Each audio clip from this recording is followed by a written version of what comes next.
My girlfriend texted, "It was one time, stop acting like I cheated." I replied, "You did, so we're done." She swore it was a mistake. By sunrise, her sister was calling me. 2 weeks later, she showed up at my office with flowers and a fake pregnancy text. Original post. I'm Jason, 33M, and I work as an operations analyst for a mid-size insurance company in Dallas. My job is boring in the best way. Policies, processes, receipts. If something goes wrong, we don't argue feelings, we check the timestamp. My girlfriend Emily, 30F, works in HR at a tech startup. She's the type who can talk her way out of anything. When she's happy, she's warm and funny. When she's cornered, she becomes a lawyer without a license. We'd been together 2.5 years, living in my apartment for 7 months, lease in my name, utilities in my name. Emily paid groceries and her car insurance. We weren't married, but we were the moving toward it kind of serious. Or at least I thought we were. The cheating didn't start with me finding lipstick or some dramatic movie clue. It started with a simple notification. Thursday night, Emily was in the shower. Her phone was on the kitchen counter. A message banner popped up from a name I didn't recognize. "Last night was wild. Same time tomorrow." I didn't touch her phone. I didn't scroll. I didn't go into detective mode. I just stared at the banner and felt that slow, heavy drop in my stomach. When Emily walked out, towel on her hair, she saw my face and immediately changed her tone. "What?" she asked too quickly.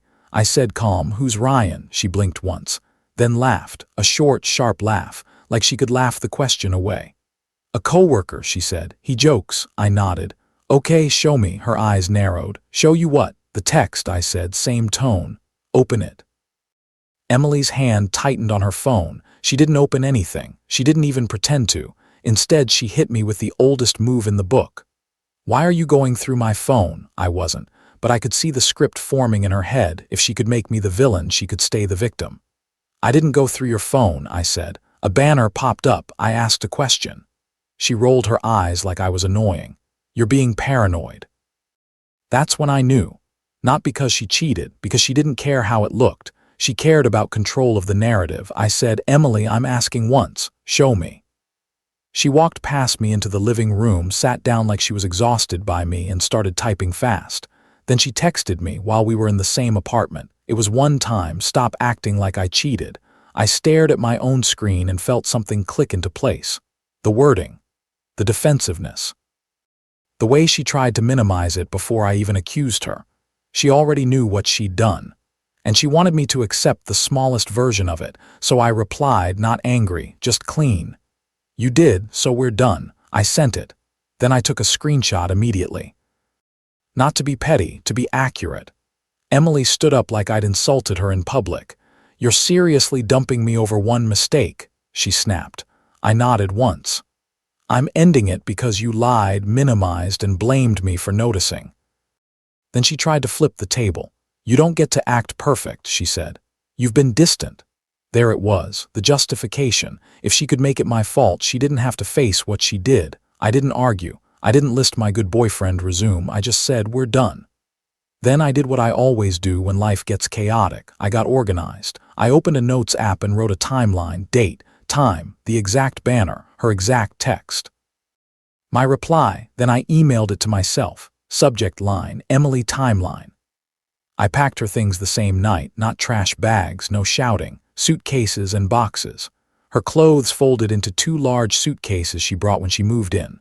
Shoes in a tote, toiletries in a bin so nothing leaked. Her work laptop set aside untouched. I filmed a slow walkthrough of the apartment, walls, counters, floors, because when someone gets desperate, they start inventing damage. By 100 a.m., her things were stacked neatly by the door with a short note on the counter. "Emily, you confirmed it in writing. We're over. Your things are packed. Text tomorrow 10:04 for pickup. Do not come unannounced." Jason, she didn't cry then. She glared. She called me cold. She said I was throwing away love. Then she left, slamming the door hard enough that my hallway neighbor opened his door and peeked out. I slept like a rock. Not because I didn't care. Because my body finally stopped bracing for the next lie. Friday morning, I changed my passwords, email, banking, streaming, building portal, everything. Then I called a locksmith. Rekey plus a new deadbolt, $210. I also rented a small storage unit 5 minutes away. Climate-controlled 5x10, $69 promo for the first month, $109 after. I prepaid 2 months because I didn't want an excuse for her to keep circling my life. Then I texted Emily one message from a calm place, "Your belongings are in storage. Email for pickup details." And I blocked her. Update 1: 3 days later on day 2, the flying monkeys arrived. First was Sarah, Emily's sister, calling me at 7:12 a.m. "No hello, just steam." "Jason, what is wrong with you?" she said. "Emily said it wasn't even cheating." I didn't argue. I didn't insult Emily. I just said, "She texted me, it was one time, stop acting like I cheated. That's a confession." Silence. Then Sarah did the classic pivot. "Well, maybe she meant emotionally," she said. I almost laughed, but I stayed calm. "Sarah," I said, "I'm not debating definitions. Her things are packed, it's done." Sarah tried one more. "You can't lock her out." "I can," I said. "It's my lease." She hung up like I was unreasonable for respecting myself. That afternoon, Emily's friend Megan texted from an unknown number. "Hey Jason, Emily's having a panic attack. Can you just talk to her?" I responded once. "She cheated. I'm done. Please don't contact me again." Megan replied, "You don't know the full story. I didn't take the bait. I blocked the number." Then came the first fake crisis.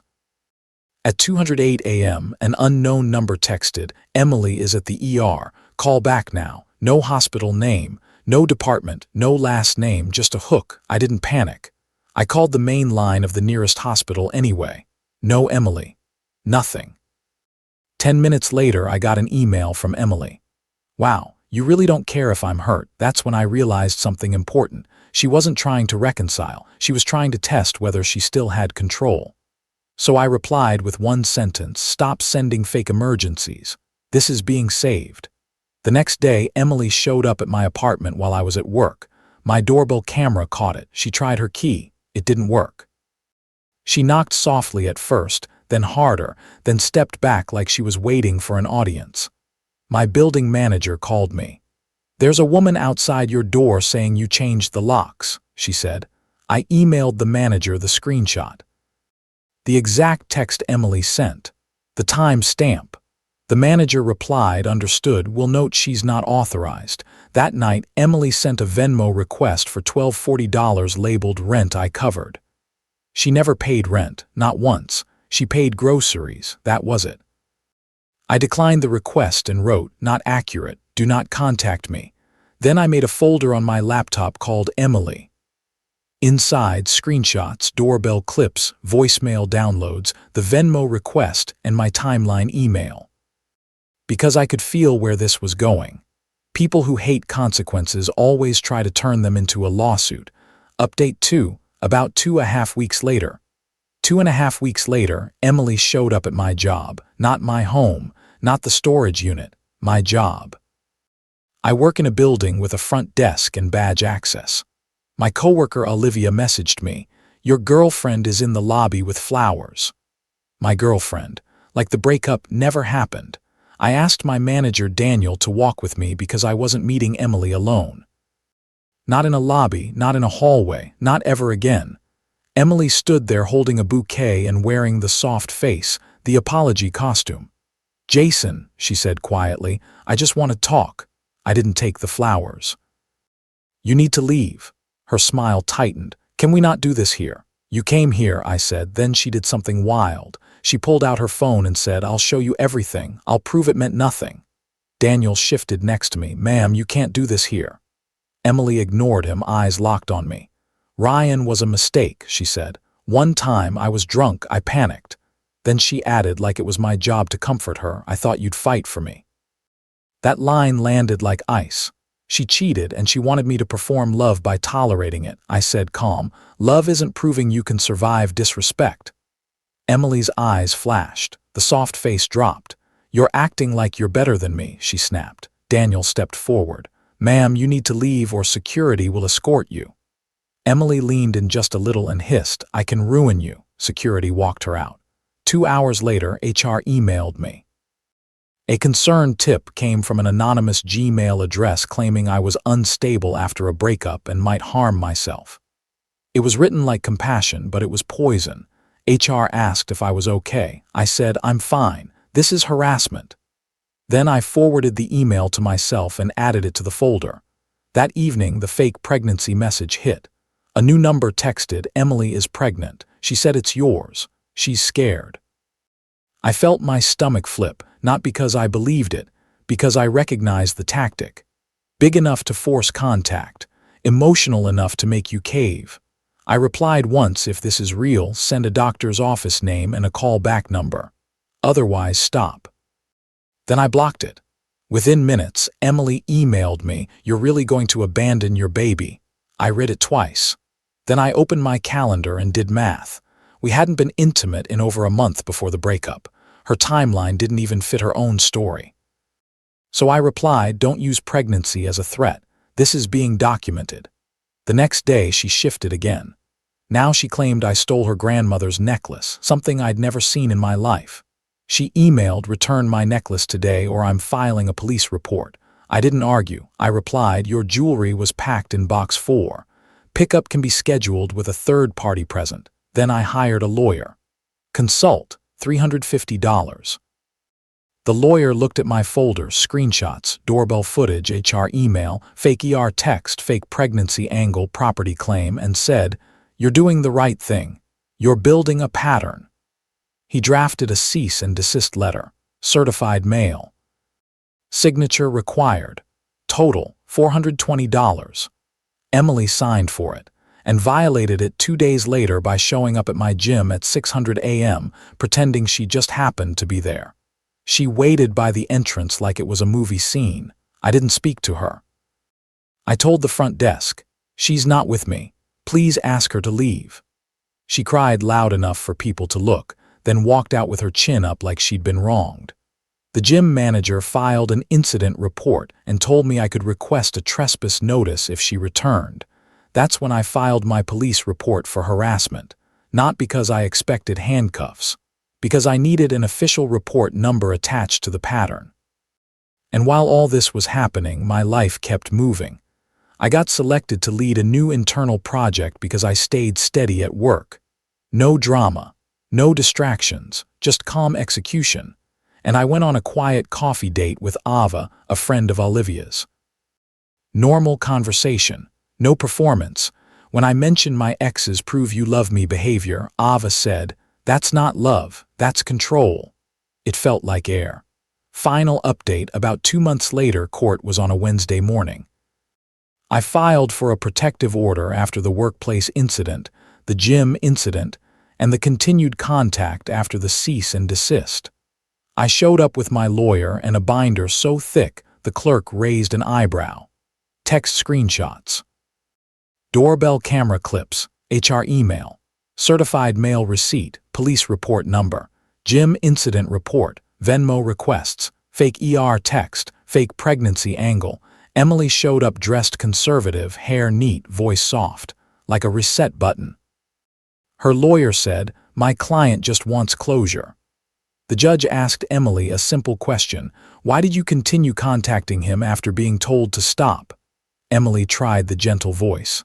"I was hurt. I made a mistake. I just wanted to talk."